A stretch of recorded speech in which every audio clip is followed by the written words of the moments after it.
человека, который сделал невозможное возможным. И который сейчас выйдет и за этим скромным столиком, с этим скромным ноутбуком покажет вам ту часть Вселенной, к которой все мы стремимся, но в которую не каждый из нас попадает, даже когда он заходит на сайт Википедии. Дамы и господа, Джимми Уэлс.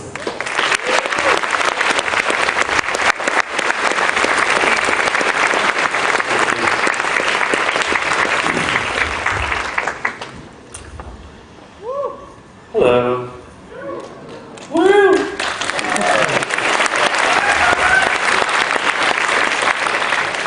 Друзья, перевод транслируется в ваши наушники. Спасибо. Okay, great. So I'm going to talk tonight about a wiki future. Now they promised me that the house lights would be up a little bit so I can see faces. All I see is complete darkness. Maybe because I like for the audience to have fun. And if I'm speaking to the void, I can't tell if we're having fun or not. So, thank you. Talking today about a wiki future. So, I'm going to be telling you about Wikipedia, telling you about Wikia, but also just talking a little bit about what is all this going to mean for business, for our lives, for Russia in particular. I'm going to talk a little bit about at the end. And I hope that you find it interesting and enlightening and that you learn a little something. And I mostly hope that you'll have some fun listening to me. So, let's see if this works. I'm not very good at computers. There it is. A wiki future. And I'm going to talk about free licensing and innovation because I think these are very important topics that are certainly now coming to the front of the global agenda as we begin to think about intellectual property and what is the right way forward.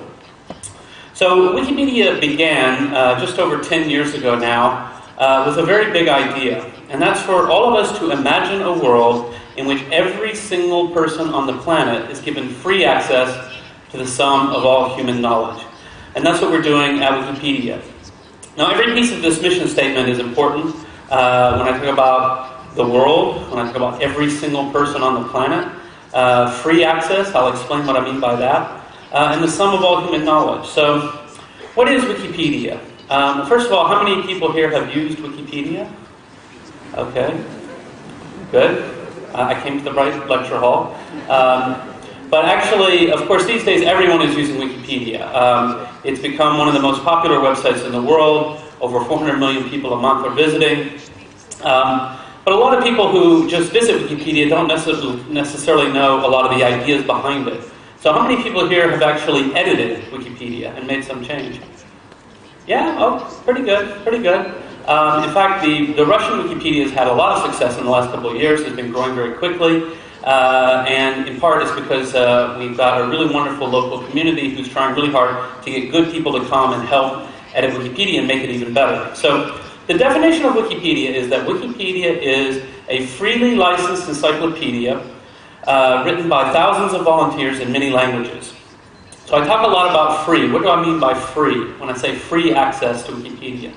Well, we come from the world of free software or open source software, as many people know it. And we have an old saying there that we mean free as in speech, not free as in beer. So it's a funny statement because obviously free beer is good. If someone gives you free beer, you drink it. That's wonderful. Everybody loves some free beer. But we're talking about something more fundamental, more important. It isn't just that it doesn't cost anything to visit Wikipedia.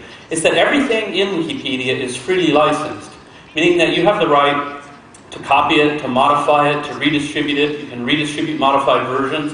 And you can do all of these things commercially or non-commercially. So when people are contributing to Wikipedia, they aren't just contributing to this one humanitarian project.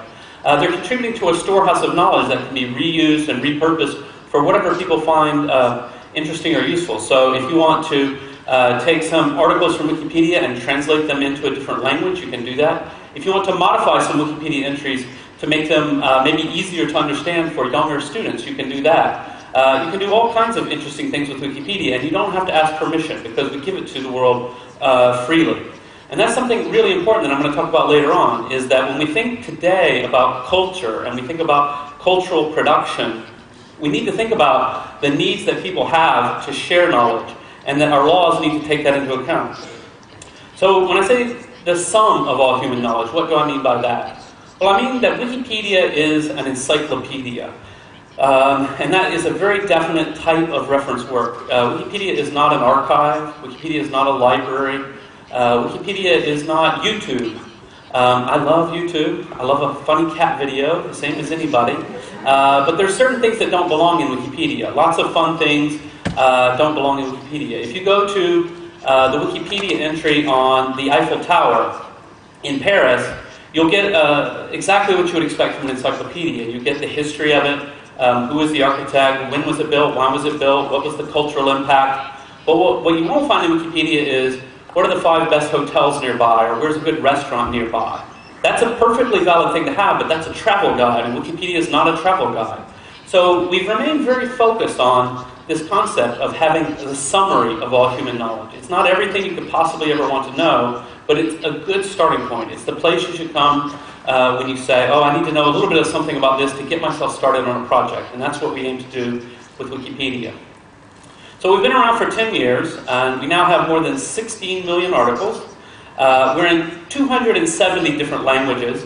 And I actually feel like the 270 number is a bit high. I personally prefer if we only count the ones that have at least 1,000 entries. And that's right around 200 languages have at least 1,000 entries. Those last 70 are very, very small projects that are still just getting off the ground. And so I feel like we're not really there yet. We have over 1 million entries in English, German, French. And so those are the largest languages. But we've got, hundreds of other languages, and many of them are over 100,000 articles. One of the languages that people are always interested in, and I always like to talk about, is China. Because the Chinese language is a huge number of speakers, but as we know, there are serious problems with censorship in China. And in fact, Wikipedia was banned in China for about 3 years. We're currently accessible in China, but filtered. We decided a long time ago that we would never cooperate with censorship. And so we don't participate in the censorship at all. We wish they would stop censoring Wikipedia, but we can't stop them, and they control their own network. And so as a result, Chinese Wikipedia, well, it's still quite large, it's over 300,000 articles, is much smaller than you would expect, given the number of people who speak Chinese, which is over 1.3 billion. So it's interesting. So everywhere I go in the world, I ask people, how many people have used Wikipedia? And China is the only place that I've been in at least 7 or 8 years where I met young people, college students, who had never heard of Wikipedia because it was banned at that time. And so, right now in China, we're ranked about number 50 or number 60, depending on the numbers you look at, whereas everywhere else in the world, we're a top 10 website. I had a meeting with the minister, the State Council Information Office, who's in charge of censoring the internet, and I said to him, well, it's unfortunate that China is so far behind in Wikipedia. You see, he thought I would say that Wikipedia was far behind in China. I said, it's unfortunate. Thank you. It's unfortunate that China is so far behind, and he said, well, you're ranked number 50, that's not so bad. We have over 2 million websites in China. And I said, well, all right. But I think that in the future, so Wikipedia is growing in China, we are accessible in China, although they're currently filtering certain pages. So for example, if you're in China and you try to learn about the artist Ai Weiwei, who has recently been detained in China, you won't be able to read about him in Wikipedia because they filter that page out. I think that's wrong, and I hope that's something that will change. Now, I will say though that even though we aren't as famous in China as we are in many places around the world, we have had a cultural impact in China. Somebody sent me this picture of a menu in a Chinese restaurant in Beijing. Wikipedia fried with eggs. And I thought, well, this is very funny. Someone else sent me one. Beef brisket and Wikipedia flavor. And so they said to me, Jimmy, what does this mean? And I said, I have no idea.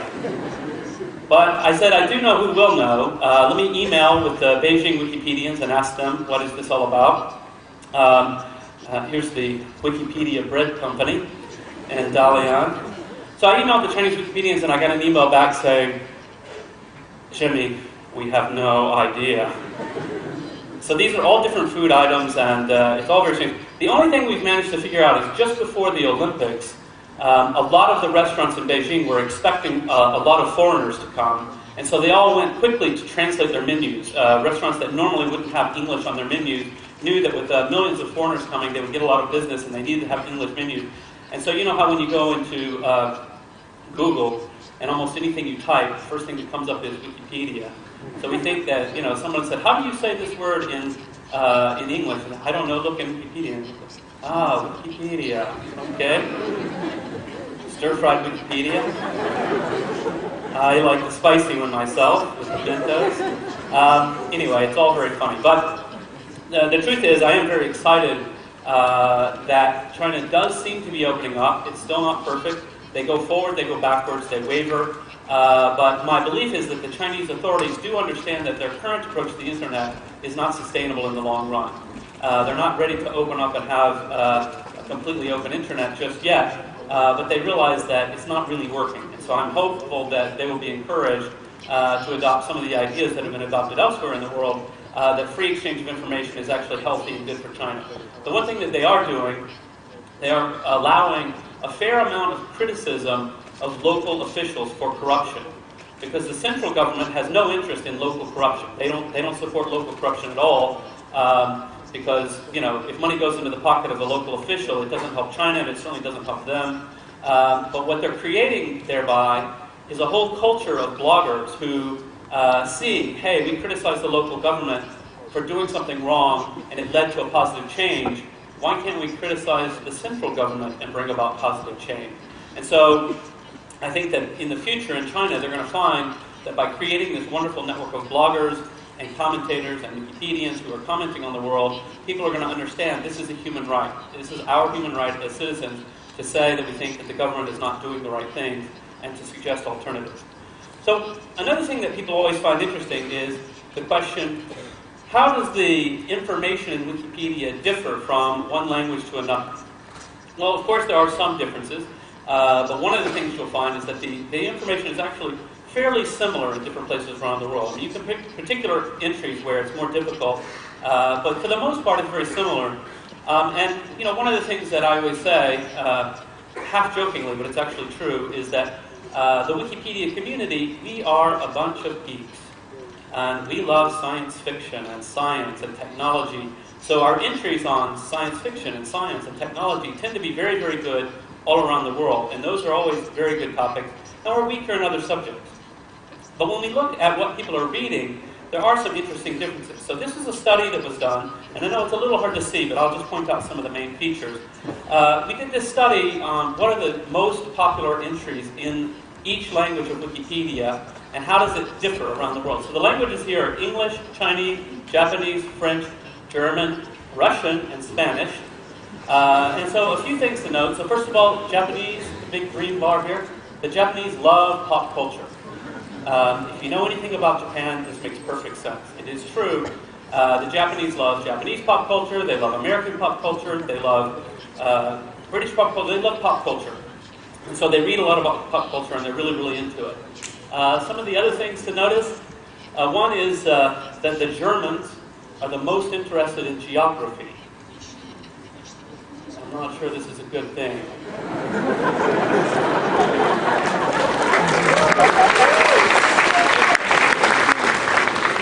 I don't tell that joke in Germany, but I knew that for a Russian audience, we also don't want the Germans interested in geography anymore. So some of the other ones, another fun one is sex. Sex is very popular in every language. I know it's very popular in Russia, but not in French or Spanish. And I said, well, that seems strange. Why would this be? And then somebody said to me, oh, it's very simple. It's because the French and the Spanish are actually having sex. And that the rest of us are just reading about it on the internet. So, I don't know. So, this is a fun slide to have, a fun discussion. I should say this was a very preliminary study on not that many articles.